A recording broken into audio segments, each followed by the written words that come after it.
TalkSport presents the UK's most irrepressible presenters in a Christmas Clash of the Titans. TalkSport would like to point out that the following feature contains some pretty strong opinions, some outlandish conjecture, and 4 nuts, including 1 cheery wee-face Brazil nut. Get on with it. What's the first question? Okay, it's a moment to go down in radio history. You've done about that to witness the clash of the Titans. I'm Alan Brazil, and I have the fascinating task of refereeing the next couple of hours. It's taken months of negotiations, cost thousands of lives, but they've finally managed to get the 3 legends of broadcasting together in one place for the next 2 hours, just for your entertainment.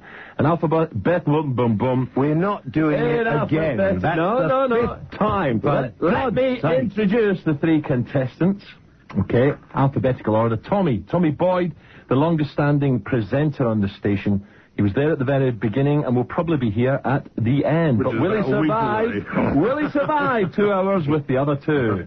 Mike Dickin is TalkSport's Mr. Angry. A journalist and broadcaster of 30 years, Mike did Britain's first ever radio phone-in. Didn't realise that, Mike. I did. Last but not least, Mr. Whale. James is the undisputed king of the late-night phone-ins and has been thrashing his radio opposition for many years. Yes, folks, there's no radio trickery involved. They really are here, unchained, the gloves are off. Nowhere else on the dial will you find this caliber of radio talent. Guys, can I say hello? Hello. No, I did not write that. I did not write that. That's drivel I have ever heard. I wrote the bit about me. I don't know who made yours up. Honestly. Right. Guys. Now, could you do us a favour before we start? Yes, go on. Just put the script away. And let's, for a few hours, just enjoy a little company, a few drinks, and just a little conversation. That's when all you're just dragged off the street, though, you know, and you're told 3 minutes in advance. Has he been breathalyzed today? Twice. Now, the season of goodwill, the Queen's speech and all that, abolition of the monarchy. Let me think. The French, what they did away with theirs, 1789, the Russians, 1917. I wonder what we've got here. Tommy Boyd, how do you feel about our royalty? Are you a royal fan? First of all, Alan, I just want to very quickly say what a pleasure it is to be sharing... Oh, get on with it. Yeah, please, honestly. And Merry Christmas to all of you, gentlemen, and everything that you wish yourselves in the new year. The royal family. Are we the royal family? We could be. I'm talking about the real royal family. Oh! I think the thing about the royal family is you can't abolish them. You can't, unless you chop their heads off. And I believe that's what we're discussing in about an hour's time, isn't it? Is capital punishment on your list? Of course it is. There's a surprise. Yes. There's a surprise, right. So unless you chop their heads off, I think you're stuck with them. And so in that spirit, they're going to be around. I want to give my wholehearted support to them. If you're lucky enough ever to spend quality time with a member of the royal family, a major member of the royal family. You won't get them like that. You find out that they themselves are just as jaundiced and cynical about the strange life that they have to lead. It is a strange life. As the likes of us. When did you spend time, quality time, with a member of the royal family? We're not talking about the bloody TV shows, Haven't you read the book about Diana? Since you asked. I was lucky enough to be asked to interview Prince Charles in his parlour at Buckingham Palace. And the interview took 10 minutes, but then the fella said, well, I'm not actually doing anything. So you don't have to rush off. Who's that, Philip? Or who? You don't have to rush off. So we sat there on this sofa, which I always remember was recovered in one of those cheap old things that you can get and drape around. No, it's Draylon. You know all those things that they get presented with when they give a little Pacific island its independence. The royal family go out there and they get presented with something. He's got them all. And they're all up on his wall, and it's quite touching. And at one point, he said that he did this. He said to me, I'm peckish. He said, would you like an orange? So I said, okay. He said, well, I quite like an orange. So he rang down. I'd have gone with that. Could you send me up an orange? Is he a janter then? No. And he said, there was a knock on the door. Right? And he went, come in. And the door opened, and there was this fella in scarlet livery, gold brocade, the white stockings, you know, and the shoes with a gold buckle, and a white wig on. James's eyebrows raised. And a silver tray, and it was piled high with all the fruits of the Orient, pineapples and kiwi fruit, and on the top was a little orange. And he looked at me, and he rolled his eyes, and what he was saying... What did he roll? He rolled his eyes, And this is what he was saying. He was saying, this is what it's like to be me. Could you live with it? Could you live with it? How did you feel with them, Tommy? Was it a sort of, good afternoon, good morning, a little bow, or...? Well, to begin with, they give you all this protocol that you have to observe. Tommy boy, this is your life. I thought we were talking about the royal family. They say... No, I like this story. It's good. They say when His Royal Highness comes into the room, okay, you must be standing... Now, you'll fall on this. You have to be standing with your back to the wall as far away from him as possible. I told you, it's a just... It's just a protocol thing. And you have to be standing also with your hands behind your back. Anyway, then he comes in. And if you refuse to do this... Well, you don't, do you? You don't. Although I do remember... Why? You know, at the end of the day, why can't you just put your hand out? It's a protocol thing. You have to wait, and he offers his hand, and then you shake it. Really? And you get coached in what you're supposed to call him, and sir, when it's sir, and when it's your Royal Highness, that kind of thing. But you can tell that he is bored out of his tiny with all of that. And it's a form of imprisonment, and he didn't do anything wrong. And so... I'm here to say... You feel sorry for him. They're not a bad lot. Look, you go abroad, and what do they talk about? Unfortunately, they do not talk about 1966. They don't. They don't talk about the Beatles. They don't talk about all the things that we'd like them to remember Britain for, or celebrate. You're there, probably can't get a word in. Talk about the Harrods. They talk about, you know, have you been to Harrods? James, I've just got a funny feeling you're not a royalist. No, well, I enjoyed that story. I have a little story. I've never met any members of the royal family. I'm not opposed to meeting them, by the way. But I did go and do a little film as a what time of day is it again? It's Christmas, isn't it? Christmas afternoon. It's a Mickey take. Oh, well, I better moderate my language. It was a little Mickey take. I went to do the honours system to make a film. And I conned my way in there with passes from ITN for a camera crew and myself, and I wore one of those long coats that journalists seem to favour. You know, the sort of rather dull sports coat. Like paddy coats. Yeah. Exactly. Yes, the evil dwarf, as you call him off there. Yeah. Or was it? What was it? Papa Smurf. Oh yes, Papa Smurf. Yeah. Or the abominable snowman. There's a guy called Dickie Arbiter. I don't know if... Oh, God, I know Dickie Arbiter. Oh, right. Well, he used to be in charge of paper clips at LBC. Did he? Oh, well, this particular time, he's the press liaison or something for the royal family. And we get that. I wanted to do interviews with people who'd had their gongs and everything, and I was doing it a little tongue-in-cheek. And he came up to me, and he was very angry. He said, "What are you doing?" I said, I'm asking people about, you know...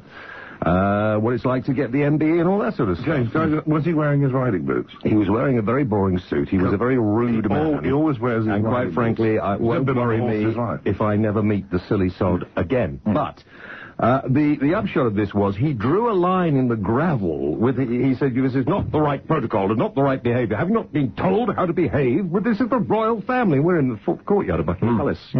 He drew a line in the gravel with his foot.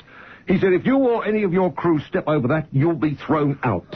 And I'm filming all this. I put it out on my TV show years ago. And so, of course, I did step over the line. And then this enormous guardsman in a long grey coat and a busby came up and said, "You'll have to leave. I'm very sorry." And he marched off, as they do. And another one came behind us, and there's me and a cameraman and the director marching in between. And I'm saying, keep rolling. So I've got this all on film. And we were marched up. But that's my little royal story. I personally think we need a royal family as a figurehead. I'm not happy with the fact that the royal family is entwined in the constitution of this country. I'd like to see us all having citizenship. We don't. There's no Bill of Rights, as you know, in this country, and we are all subjects of the crown.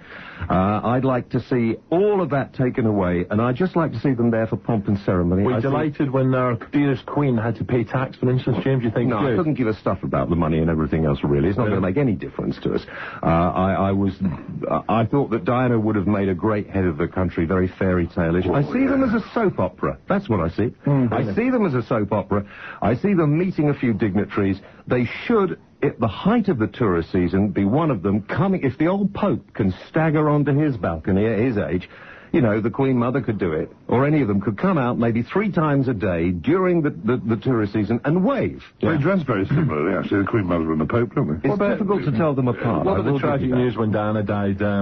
Saddened, James? Because, you know... I was nearly taken off the air by the radio authority, and at that particular time, the program director of the radio station I was working on said, "You've crossed the line," because I was furious that people were being told when they rang the palace, and I was on the air at at the time. But you were on when it first happened. I was on when she actually died, yeah. I actually was the day after that. Everybody's ringing him. They're ringing the palace. They're being treated abysmally, as we all are in these sort of bureaucrats that run this country. And they buried her on a gun. And so I gave people the number of the palace and said, ring and make your complaints. And they did in their thousands. But I was vindicated, by the way, at the end, and I didn't overstep the mark as I knew I hadn't. But I thought the handling of that was appalling. Absolutely appalling. Mike Dickin, you were on air, as James was saying. No, it was what was your feelings? It was quite a moment. Well, we'd had a warning that she'd been involved in an accident in France, and we were told that Dodi Fayed was dead and that she was seriously injured. We had an eyewitness report saying she was seen walking to the ambulance. So I was quite confident to say that, although Diana may be seriously injured, we understand that she is not in a life-threatening situation. And while I was reading that, so came the flash that she died. A bit of a shock. Well, I think we handled it fairly well. And, of course, the programming for the next 2 weeks, as all three of us here can confirm, was entirely devoted to Diana, not our choice, the choice of the listeners. And after all, it's their choice. Was Charles suddenly made a villain after this? Oh, to me, he's always been a villain. I never liked the bloke. I met him once many years ago. I met the Queen once many years ago, and indeed the Queen Mother. Which story do you want? The Queen Mother. Queen Mother. The Queen Mother. I was at Windsor at races with my wife and younger daughter, and she was about 2 years old. And we were walking along... the Queen Mother? Yeah, she was a very young Queen Mother, I say. And we were walking through from one area to another, and my daughter would not stop crying, wouldn't stop moaning. She was wet and it was cold and she didn't like it. And this little lady walking along in front of her turned round and stuck her arms out to pick her up. My wife snatched her away. It was the Queen Mother. And I said, you stupid cow. You can't say that, the Queen Mother. I said to my wife, I figured I do. She could have been married to one of the princes. We were away there. But that was one encounter. The other was the Queen launched the only ever lifeboat to be launched inshore. An offshore lifeboat launched inshore. It was launched at Henley in 1900, and I was a reporter at the BBC at the time, and I was sent at the last minute because the bloke who was supposed to go hadn't turned up. And I hadn't got the rotor pass, which you need, but I just happened to know the copper on the gate, fortuitously, and he let me through. The Queen was already walked to the crowds and crowds of people on this duckboarding laid out right down the river. And her Madge was already there, sort of champagne in hand or whatever, about to smack it on the lifeboat.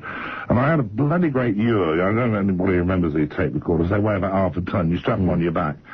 Very old-fashioned things. And I had that strapped to my back. And I had to get from where I was at the back of the marquee to the river in order to record Her Majesty's fine words of launching this boat. The only way was through the crowd. And I fought my way through the crowd. I obviously wasn't going to make it. So I stepped out onto the duckboarding that had been laid out for Her Madge. And I chunk down this duckboarding all the way to the river. And I was sweating like a pig, trying to switch the machine on, got the microphone out, stuck it round in front of her, and she turned around and said, "Are you ready?" And that was... I think that's nice, Sam. I think that's a nice thought of the royal family. I like to take them out of politics. I'd like to take them out of all the sort of the things that they... Yeah, James, if I could just come... I knew you would. Come in at that point, because I can't leave it alone now that you've brought it up twice. I've heard about that. You do seem to be suffering from a slight misunderstanding about the political clout that the royal family No, has. I know they don't have frankly any. less than Yeah, zero. exactly. I know they don't have dismiss any. the Prime Minister. And an essential part of the whole confection is that she is, in the eyes of the world, somehow some kind of proper queen. Which, of course, we in this country all know that she's actually got less clout than even the Conservative Party. Yeah. If I might be so bold to me, I which think I mean- actually is a nice idea, but I think, if I may say, that you're slightly off beam, if I may use a sort of royal term, that the royal family are there in a position that the media and the politicians can use them to take the attention away from themselves, and they do this periodically. Yeah, well, I mean, they're a total anathema. I mean, Exactly. despite all the nice things that have been said, and the nice little stories we all have, as far as I'm concerned, if I never saw one of them again, it wouldn't bother me. What about the revenue they bring in? Tourism. What about the revenue they That bring is in? complete bollocks, and you know it. It is totally untrue. true. Palaces around the world that don't have a royal family still get millions of visitors go to see the palace. We should get rid of the royal family, turn the palaces into museums, and let the revenue flow. There is no way in this century that we can tolerate having a royal family. Yeah, but you know as well as I do. Hang on, damn stupid. You know as well as I do, if you did that, you get somebody else who'd want to be in there. Whether it was Blair when he's really made a complete mess up of running this country, looks for another job for himself, he'd be in there. I personally think as well we should have either an elected monarchy, keep these in, I don't mind, as long as they're there, as a tourist attraction. And I think we should get rid of our soldiers. We don't have many soldiers. We need more. The jobs that the household cavalry do, and standing outside, that could all be done by out-of-work actors. I don't understand why we're wasting the skills of proper soldiers I there. thought they were out-of-work actors. Well, hold on, gentlemen, let's take the Tower of London, the queues there to see the jewels there. Have you been round? Well, we don't get rid of the jewels, do we? There's really many jewels. Keep all the artifacts, keep all the keep all the royal parks, but get rid of the royal family. This is a Scotsman telling us what to do here. What are we listening to him for? I've been round there. I've had a look at the jewels. In fact, Tommy, by the look of your left arm, you like a bit of jewellery, don't you? Have you been round there, had a look? No, I haven't, because that's for tourists, and I live here. Maybe it's for tourists. When I went He's a loyal subject of the Queen, bless him. When I visited New York, I went up the Statue of Liberty and I went up the Empire State Building. And the people I was staying with, I came back and I said to them, it's fantastic. Have you ever been up there? And they said, no, it's just for tourists. We don't go. Similarly, as far as I'm concerned, Trafalgar Square is a roundabout. And Piccadilly Circus, I have never been able to see what the attraction of that is. I agree. But apparently everybody from Sweden to Tokyo who comes here has their photograph taken at Piccadilly Circus. God only knows why. The Tower of London, I've never been. I've run past it twice with a couple of marathons. George, you sold another bottle of But as I understand it, gentlemen, the proposition which is before us is, do we support or otherwise the abolition of the monarchy? Yes, and I do. don't see how you can abolish a family. What are you going to do? This royal... I think we need something as a figurehead, but I don't want them to have any power at all. They haven't got any power. They haven't had any power for hundreds of years, not since Cromwell. A lot of people in this country think they do. And every time... You know, if Charlie came in now, I'm not bloody bowing, nor the old girl. Not me. If I'm on the air one night, as may happen, when the Queen Mother snuffs it, I shall say, it's very sad. She was through a lot of the history of this country, and we should reflect on it. Kirsty MacColl died the other day. I think that was tragic as well. Dreadful. And I think that, we should think about it. But if I'm taken off the air, or if I'm expected to play morbid music because the Queen Mother has died, outside, all these producers we have hanging around on places like this with no work to do, they go through the procedures of what to do in case of the death of a member of the royal family. Who gives a stuff? It's a shame, but for God's sake, let's get on with life. I don't know if it's a significant about our advancing ages. Maybe we felt differently when we were younger. But when the royal family... What do you mean, like Tommy? Well, yeah, when we were younger, like Tommy. Yeah, we were very young, like Tommy. When the royal family stayed behind the wall and stayed at the top of their ivory tower, I had a greater reverence for them than I do now. Not a great reverence, but I had a reverence. It's when they climbed down their ivory tower and let us, the common folk, meet them, and we found out how thick they are and how intellectually challenged they are.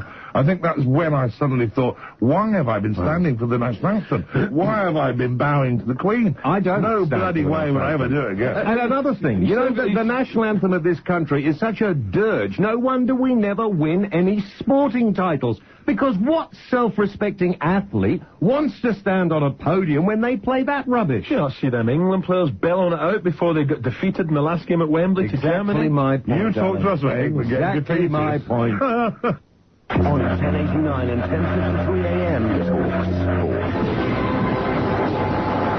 Ho, ho! Hello, young man. And what do you want for Christmas? Well, a season pass to one of the executive boxes at Highbury would be well wicked, man.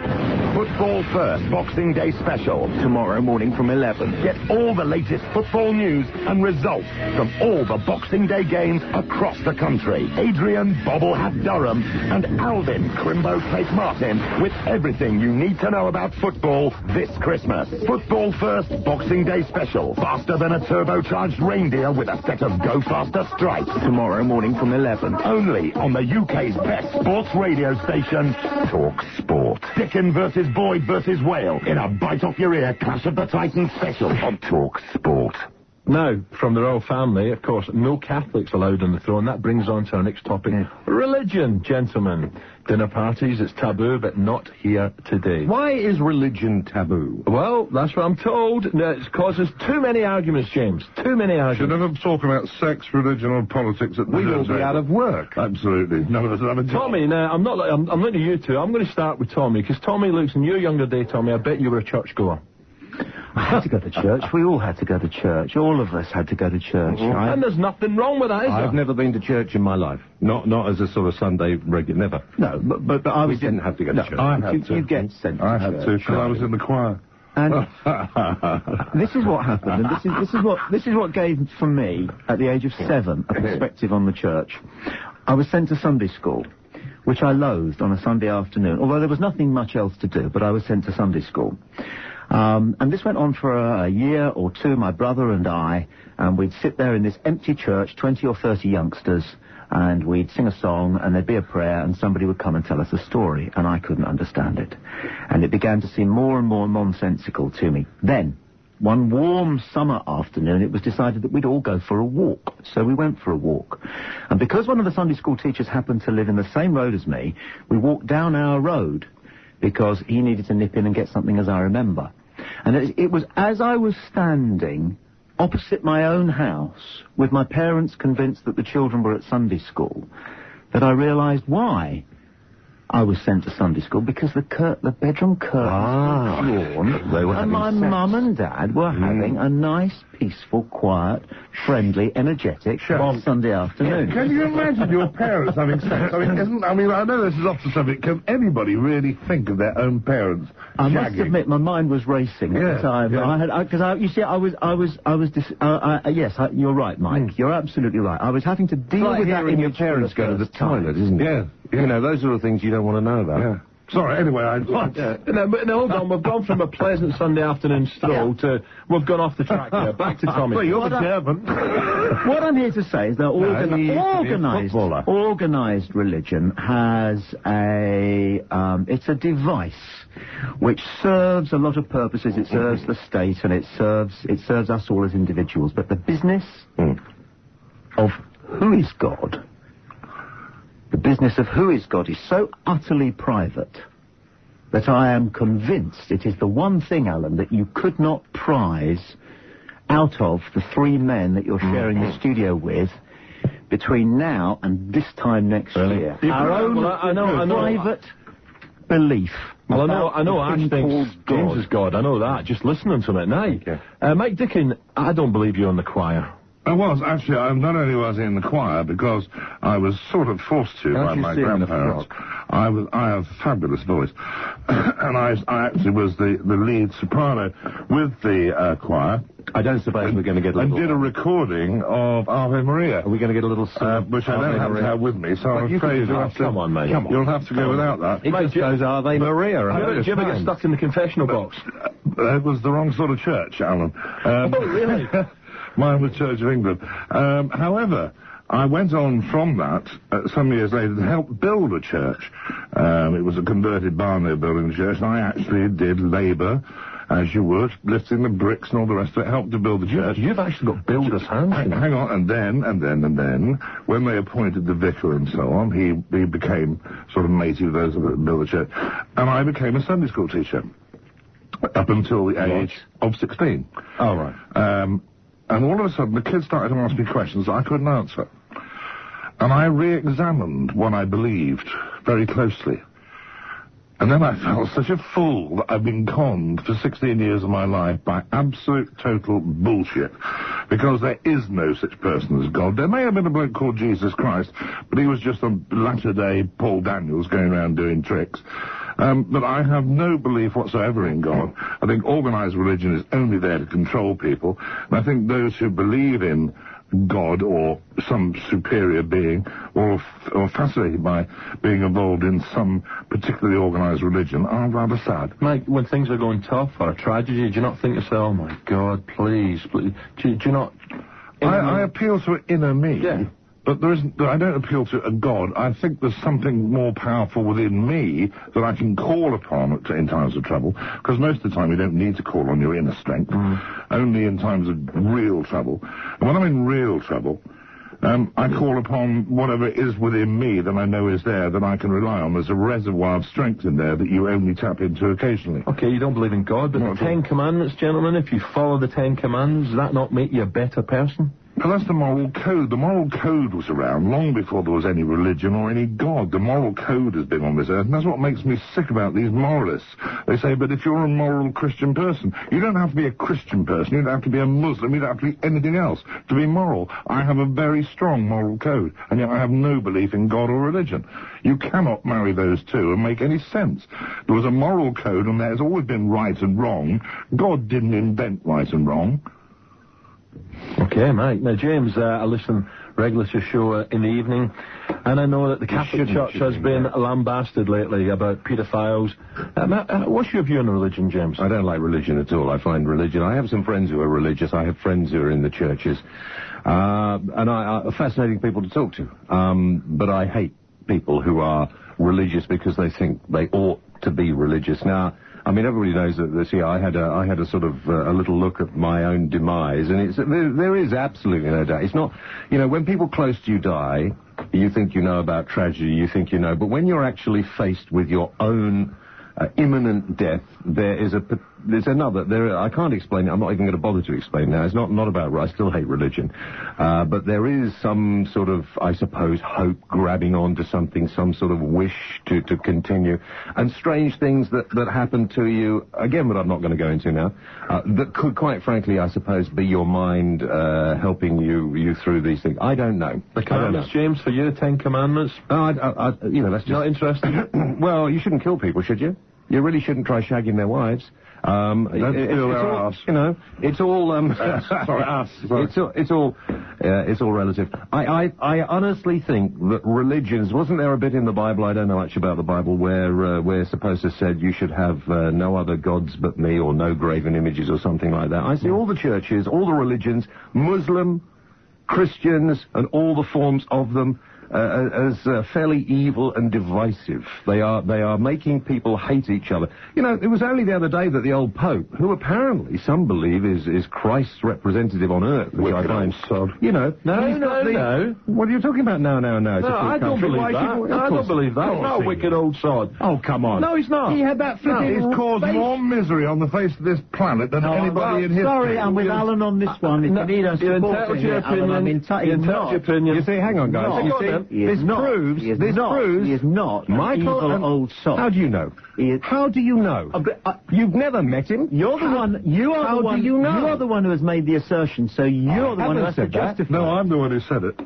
But I agree with him. But right. Well, in that case, let's have the evidence. Let's have the evidence that he's an evil sod. The evidence is. Right? Yes. That these people who put themselves up as leaders of churches have this ability to make people argue in just the way that we are now. It's a perception, not evidence. I'll give you evidence. He has banned all those who believe in the faith that he represents from having any form of contraception. Therefore, he has made people bring children onto the face of this planet that they can't feed, can't look after, and for whom there's no health care. The world is overpopulated by Catholics because that wicked old sod won't let them use French feathers.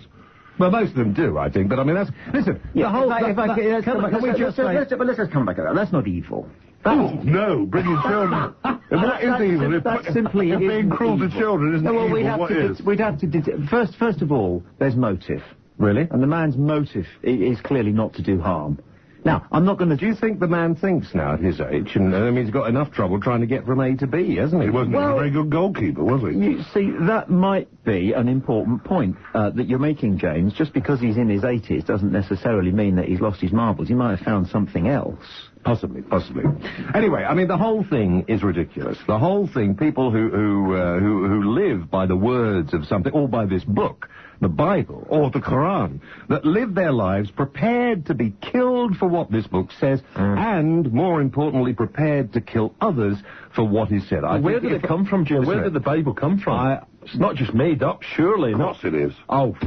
Well, actually, yes, it probably is, and probably the Bible they use now. Short stories. In fact, there are a number very good short stories. A number of whatever they call the individual books in the Bible. I'm really quite sort of ignorant about the Bible. I'd really have no interest. But I mean, part of the Bible isn't even in. It's a very dull read, and to save you the bother, the guy dies. No, I'll tell you what, there's more. Okay, there's more sex and violence in the Bible than anything. I've seen Ben-Hur, so I reckon I know the story. Tommy. I started reading the Bible, and I got to the bottom of the first page on Genesis, only to discover that. Did you know that days do not start at midnight and end at midnight? According to the Bible, days start at 6:30 in the evening. Oh, right. And this was just how after little the BBC News. Yeah, right. This was how little I knew what there was in the Bible. Okay, but it's a fat book, and I prefer short books these days. Tommy, have you been in the Vatican? Not yet, no. I went to the Vatican, I went to the Sistine... Yeah, it has! No. I went into the Sistine Chapel, looked at the ceiling, come out, and I felt good. I felt a presence now, look, you're not talking, around me. Yeah, but you're not talking about religion now. You're talking about some of the most beautiful buildings in the world. I love architecture, and some of the most beautiful buildings in the world belong to the organised churches. On my own land, and I'm sorry to sound like landowner, I've got one of the most beautiful churches in the country. It seats 35 people, but it's actually on my own land. And what I mean by that is I can go there any time I want, because half the churches in this country have to be locked, so people won't steal from them. Forgot you, Mr. Devon. I've got Trotsky on my right, Stalin on my left. Tommy, I'm with you. Just a minute. One of the most beautiful churches in the country is in York. And on the door it says, "This is the doorway to the kingdom of God. This is the doorway to heaven." And underneath it says, "This door is locked in winter." Can I just get back to what we were talking about? Hang on. I brought enough sticks to beat you. You don't need to give me. You've got a church on your land. I have. Yeah. Right. Enough said. If people in the world became spiritual in any way, shape, or form, and whether that meant becoming a Rasta or you know, if it turned you on becoming a Catholic or anything else, and you became a spiritual better person, that would be fine. But the fact is, it doesn't happen.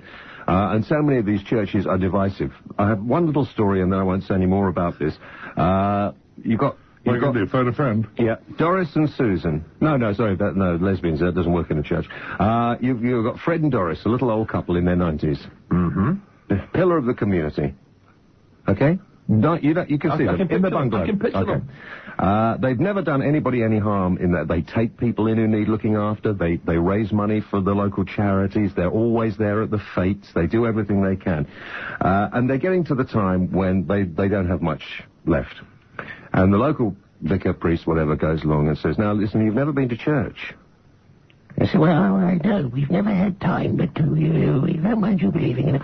And he said, "Yes, but, you know, you not much time left. If you've never been to church, you'll never get to the kingdom of God unless you believe." These people have behaved. They've obeyed all your commandments that are so important to you, Alan, and they have never done a thing wrong. And religious people will tell you that isn't enough to get you into the kingdom of heaven. Sounds like Posh and Bex. And then, that's what worries me about religion. Very quickly, very briefly, James, life after death. You don't believe in God, you don't believe in religion. What about when we snuff it? What about afterwards? I don't know. I've spoken to millions of people over the years, as we all do, about this particular subject. Some things that happen to you make you believe, yes, there is a continuance of life, whether it's a floating around on a cloud, which I would have been quite happy with, you know, playing a harp, looking down at everybody else, and occasionally spitting on the people I didn't like, would have been fun. Tommy, life after death? I don't know. Yeah, something survives.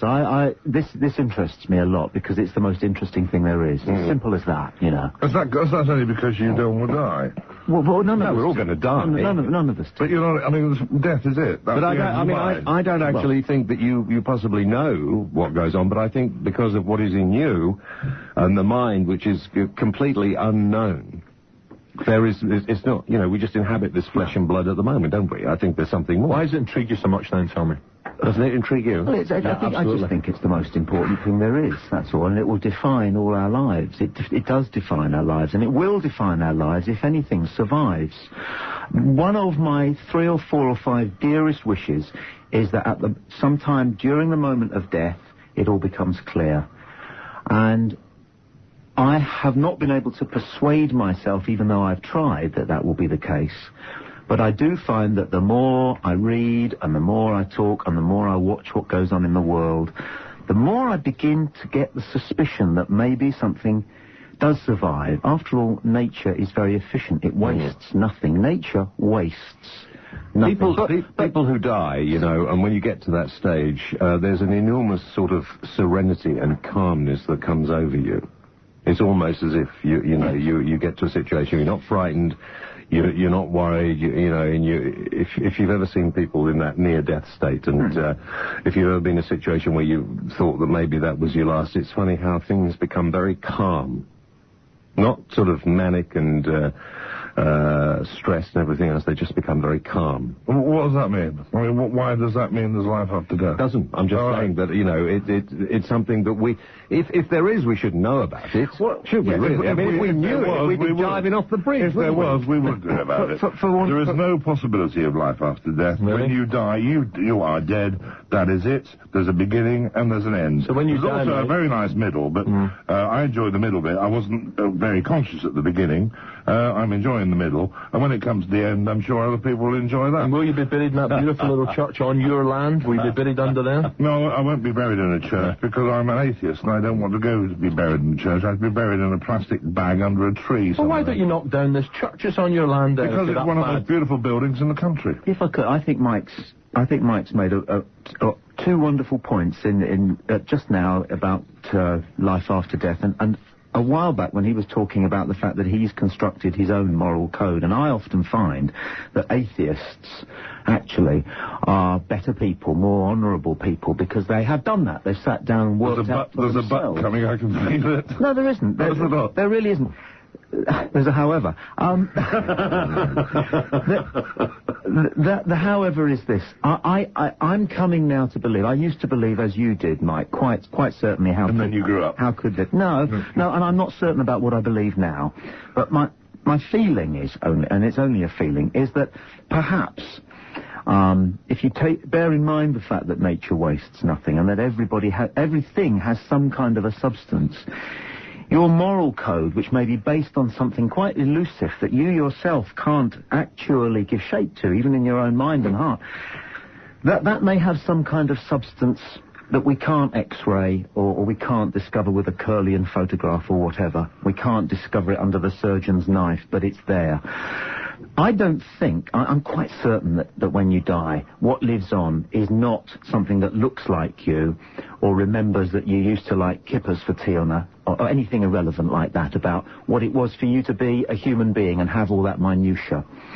But I think there is a possibility somehow that there is something that lives in you that has an identity which again you have a relationship with, and it has a substance, but not a substance as we would understand it, that might well survive when you shuffle off this mortal coal. And the only way that you won't remember it. No, you won't remember being like Dickin. The only way, no, I won't. Because it didn't matter. No, because it didn't matter because it won't happen. The only way that I might live on in some shape or form, and all 3 of us here are fathers, so we know what that means, is maybe through the genes we passed on to our children. But no other way.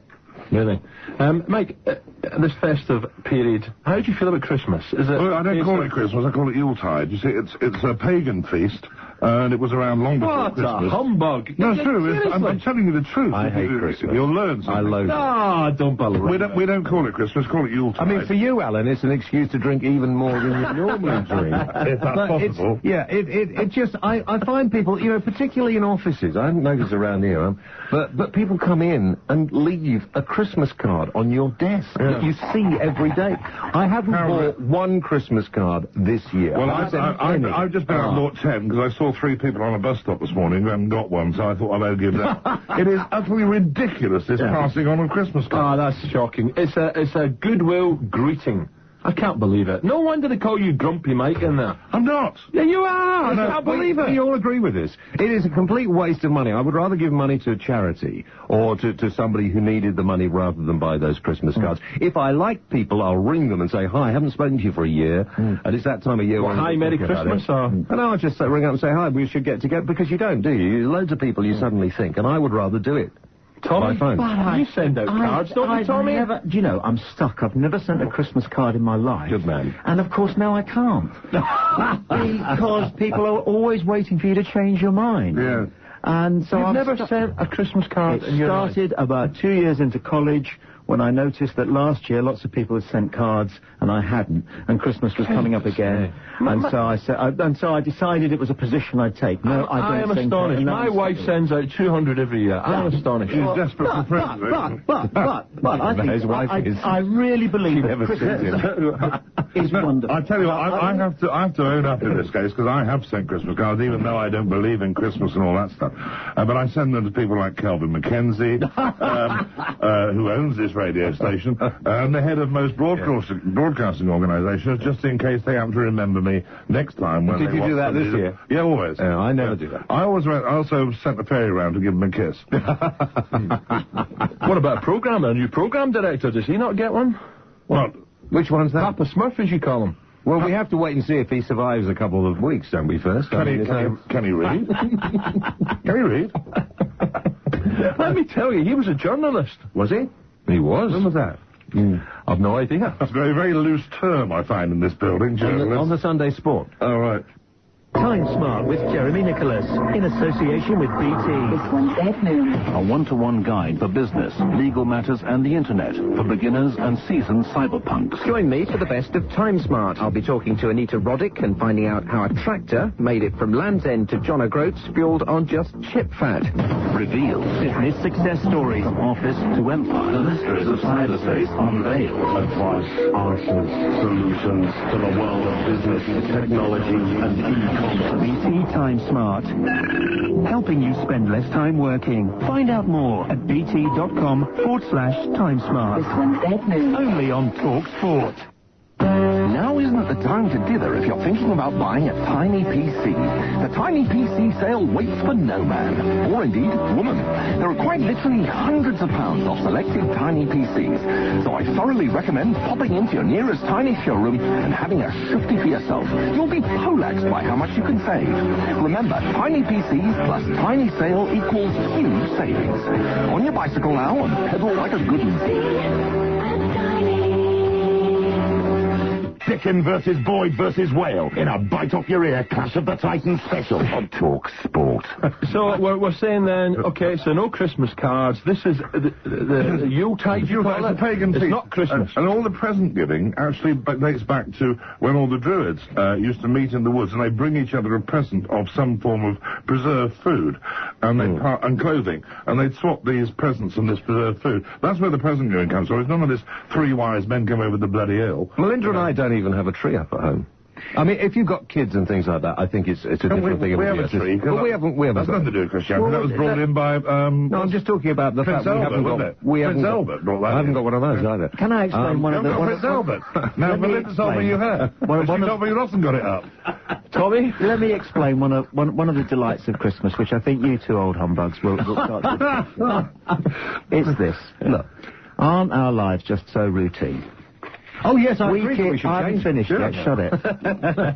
Week in, week out, you know, the same old Monday to Friday and the same old Saturday, Sunday. Oh, I don't know. I'm sorry, Tommy, but I'm not sure about that. I can't usually remember yesterday. One of the things that I like about Christmas is that it just throws everybody's petty little routines into such chaos. Absolutely. They just can't cope. Totally agree. And it's fantastic. Yeah, Who can't cook? Yeah, but on the other hand, forward to a few days off at home. No, yeah, but we can do that anytime. On the other hand, if I may, what I said was that I'd give you one example of why I think Christmas is wonderful, that these two guys might appreciate, because I think there's something of the anarchist in them. That's why I like snow. When it snows, what I like most about snow, apart from toboggans and snowballs, is the fact that it throws everybody's petty little routine lives into I'm with chaos. Tommy on that. I'm with Tommy on that. So am I. Because they're stuck with the...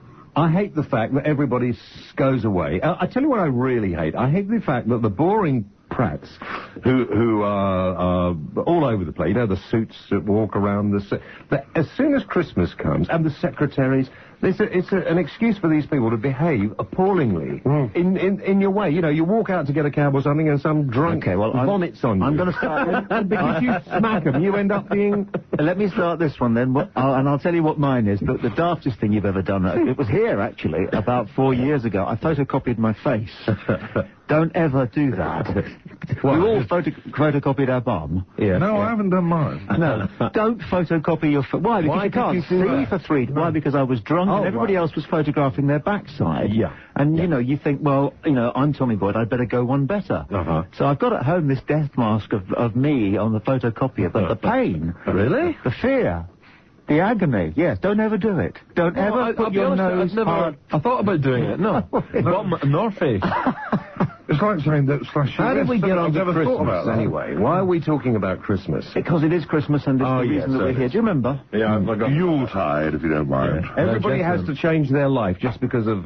you know, the other thing, but go back to religion. Yeah, why do people... First of all, there's nothing that can be totally proved about religion one way or the other. It could be a complete fairy story, probably is. Yet religion, even in the 21st century, has a powerful position in all our lives, whether we like it or not. Yeah, but it's only in the history of the world, which is many, many millions of years, that is but a snap of the fingers. Exactly. Christianity will be forgotten in 20, 30 years' time. No, you cannot. Unfortunately, it won't. You can't open your shop on a Sunday if you wanted to in certain areas, or a supermarket because the church don't like it. Well, they did have that power. I think they've lost most of that power now, because there, as we speak here on Christmas Day, there are shops open today. And jolly good job too, because afterwards we'll go out. Chariots of Fire, fantastic movie. What's he on about? And Lidl. I'm talking about on a Sunday, what James has just said. Oh, sorry. When is it Lidl, the Scottish rugby player, he tells a little boy off for kicking the ball on a Sunday. It's like our Olympic long jumper, isn't it? Jonathan, I've always got a bad ankle. Edwards, you mean Edwards. gold medalist? Yeah. Wouldn't take part in athletics on a Sunday, and then all of a sudden they started paying him, so he suddenly did. Yeah, I mean, listen, Alan, you come from Scotland.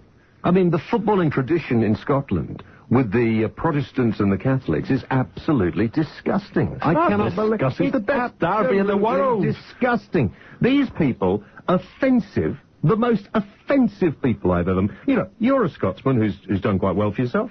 Where do you live? Exactly. East Anglia. Exactly. Yeah, why do we have to put up with this disgusting behaviour from these people that we built a wall to protect ourselves from in the first place? Have we left the chicken wire on Hadrian's Wall? They never got there. I don't think on the religious bigotry in Scotland, especially in Glasgow, when you go to a Rangers Celtic game and you sing your songs, the game lasts an hour and a half, and you come out and you be civil again. What's the problem with that? I might go and sing when I was a kid, I used to go and sing a few songs at a Celtic Rangers game, but when I came out, I didn't want to beat someone up. Well, it's gone on from there then, hasn't it? Yeah, a minority. I don't want to start talking about England soccer club either. Weren't the songs offensive to the other people? I mean, they were insulting whatever they believed in. They were intended to start a war. Football, actually, has only replaced wars. That's all it is. It's a battle. And that's all it's ever been. It's a battle between two opposing teams, and it's replaced war. That's all football is, I'm afraid. I'm sitting with the English guys here. Let's talk about the Crusades then, if you want. Yeah, well, what about it? Christian Rod chopped your bloody head off. Yeah, that's what they did. What's the difference, the Crusades or the England fans in Belgium and Holland? What's the difference? So the Crusaders were galloping off all across the Palestine and the Middle East, and they said, are you a Christian? No. Off with his head. Are you a Christian? No. Off with his head. That's bloody Christian behaviour, isn't it? Well, let's go back to our friends the Catholics then. Look at what they did during the Reformation. Yeah. Look at the disgusting, despicable things these so-called religious people did. Oh, yeah, and King Henry VIII was a saint, wasn't he? Henry VIII did a jolly good job. He got rid of the church, created his own church. Why? Because so he could get his leg over more often. The evil old git, as Mike calls him, the Pope in Rome says, no, you can't have another wife. He says, right, I'll start a new religion. Exactly. Yeah, well, there you are. It shows how easy and how fickle it can be. We could start our own religion tomorrow if we wanted to. In fact, you've got an idea, is it? I've got my own church. Very interesting idea. We could be, the three of us. I mean, three wise men. I don't know about him, because he's Scottish, we'd have to consider that. But, I mean, we can bring the wine. Yeah, well, we could make him the first sort of, I don't know, the altar boy, the keeper of the altar or something. Yes. Tommy, just to finish off in religion here. We'll get to, you know, as I say, Trotsky and Stalin. You know, religious over the years, it's done you a bit of good. Yeah, I've got lots of interests, and I like my footy, like you do, and we all should. And I mean, it's not going to become compulsory, is it? But you know, it is the most interesting thing. So I read, and I mean, look, in my pocket there now that I came up on the train with for this wonderful session, is the latest religion that I want to find out about, which is Taoism. That's what? Oh, he's at that age, he's getting a bit trendy. Yeah. He's just worried about his youth has gone. It's on my list. I've done Christianity because you get that, don't you? All right, and then I've done Buddhism because, well... You had to in the 60s when you were celebrity and TV celebrity. I see, yeah. Islam, I've had a go at that, and that I found because you thought you could have 3 or 4 wives. You know, and where did you find the time to do all this? We don't bugger all else. Find the time. He travels on the train a lot. He's been to Accra, the Great Wall of China. Shinto is a very interesting... I thought that was a game. Well, Shinto is the most interesting religion of them all, and it's also the most unlikely. People who follow Shinto believe absolutely that you get 7 trips to Earth, 7 lives on Earth. No more, no less than that. That's until Richard Branson runs it. None of them will turn up. And it explains everything about the Japanese down the last few centuries where we have found ourselves astonished. James, can you pass that round, please? Another bottle of wine? Terrible.